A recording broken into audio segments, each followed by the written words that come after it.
Hello students, welcome. This is Dr. Chetna Kumawat and today we will understand weighted average cost of capital. Once the specific cost of capital of the long-term sources, that is the debt, the preference shares capital, the equity share capital and the retained earnings have been ascertained, the next step is to calculate the overall cost of capital of the firm. The capital raised from various sources is invested in different projects. The profitability of these projects is evaluated by comparing the expected rate of return with overall cost of capital of the firm. This overall cost of capital is the weighted average of the costs of various sources of funds, weights being the proportion of each source of funds in the total capital structure. Thus, weighted average, as the name implies, is an average of the cost of specific sources of capital employed in a business properly weighted by the proportion they held in the firm's capital structure. It is also termed as composite cost of capital or overall cost of capital or average cost of capital. How to calculate weighted averages? Though the concept of weighted average cost of capital is very simple, yet there are many problems in its calculation. Its computation requires such as assignment of weights. First of all, weights have to be assigned to each source of capital for calculating the weighted average cost of capital. Weights can be either book value weights or market value weights.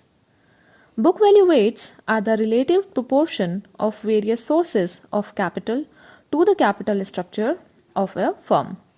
The book value weights can be easily calculated by taking the relevant information from the capital structure as given in the balance sheet of the firm.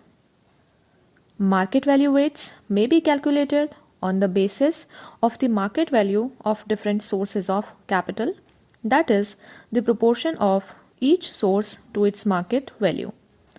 In order to calculate the market value weights, the firm has to find out the current market price of each security in each category.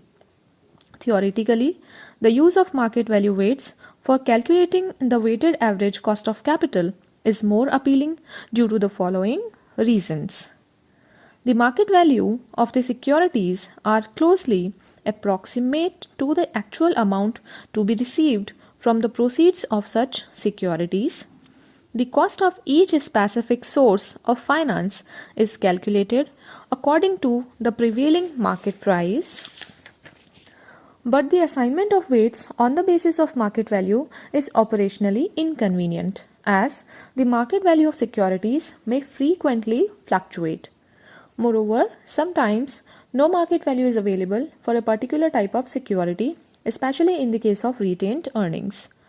But the market value of retained earnings can indirectly be estimated by Gitman's method. According to him, retained earnings are treated as equity capital for calculating cost of a specific source of funds. The market value of equity shares may be considered as the combined market value of both equity shares and retained earnings, or individual market value, equity shares and retained earnings, may also be determined by allocating each of the percentage share of the total market value to their respective percentage share of total values. Computation of a specific cost of each source. After assigning the weights, a specific cost of each source of capital, as explained earlier, are to be calculated. In financial decisions, all costs used are after-tax cost.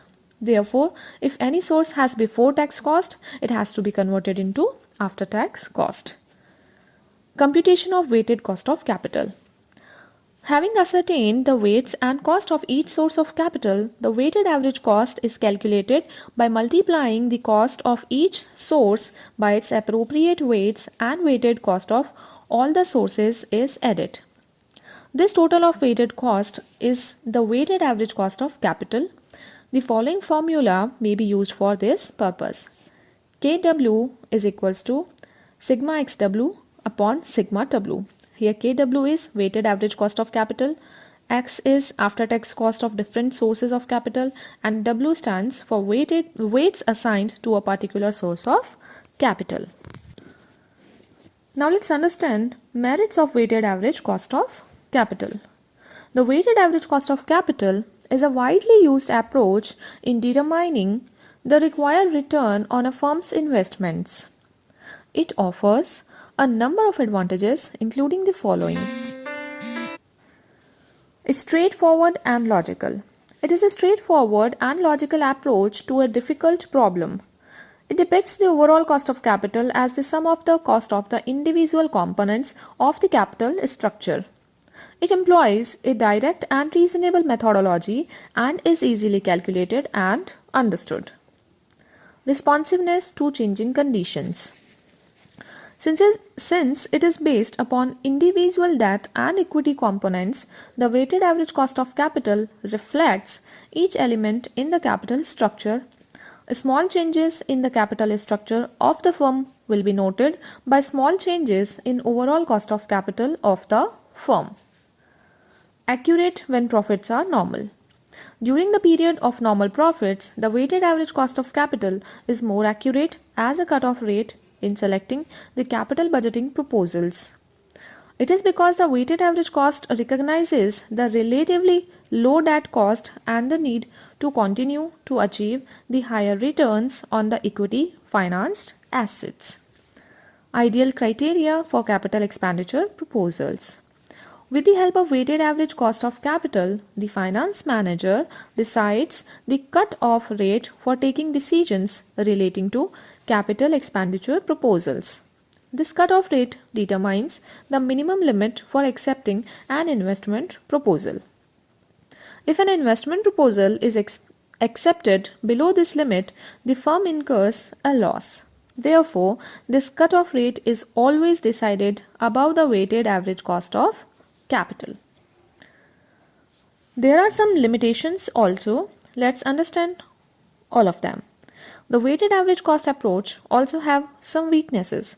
Important among them are as follows. Unsuitable in case of excessive low-cost debt. Short-term loans can represent an important source of funds for firms experiencing financial difficulties. When a firm relies on zero cost in the form of payables or low cost short-term debt, the inclusion of such debts in the calculation of cost of capital will result in a low weighted average cost of capital.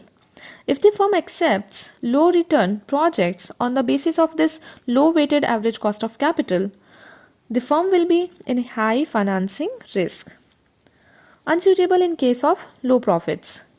If a firm is experiencing a period of low profits, not earning profits as compared to other firms in the industry, weighted average cost of capital will be inaccurate and of limited use.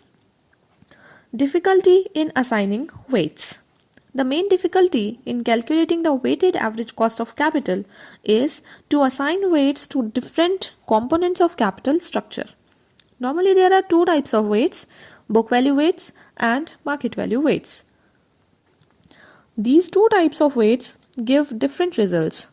Hence the problem is which type of weights should be assigned.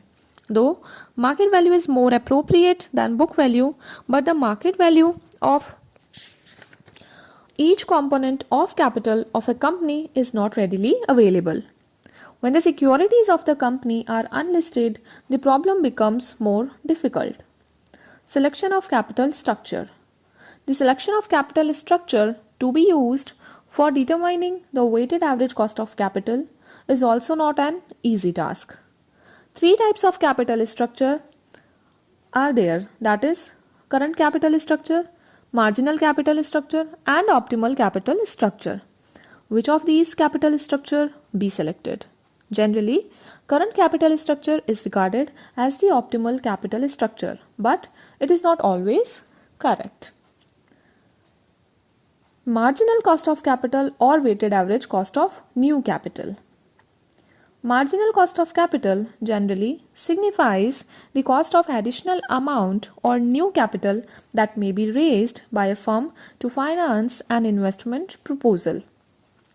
When the firm raises additional capital from one particular source only instead of a number of sources in given proportions, the marginal cost of capital may be called the explicit or specific cost of capital. But keeping in view the maintaining of optimal capital structure, the firm should raise the additional capital from different sources proportionately. In this case, computation of weighted average cost of capital becomes necessary to arrive at the cost of additional funds raised. Hence, marginal cost of capital of an amount may also be defined as the weighted average cost of that amount. Thus, weighted average cost of new capital is also known as the marginal cost of capital. So this is it for this chapter, cost of capital. Thank you so much for your patience and listening to it.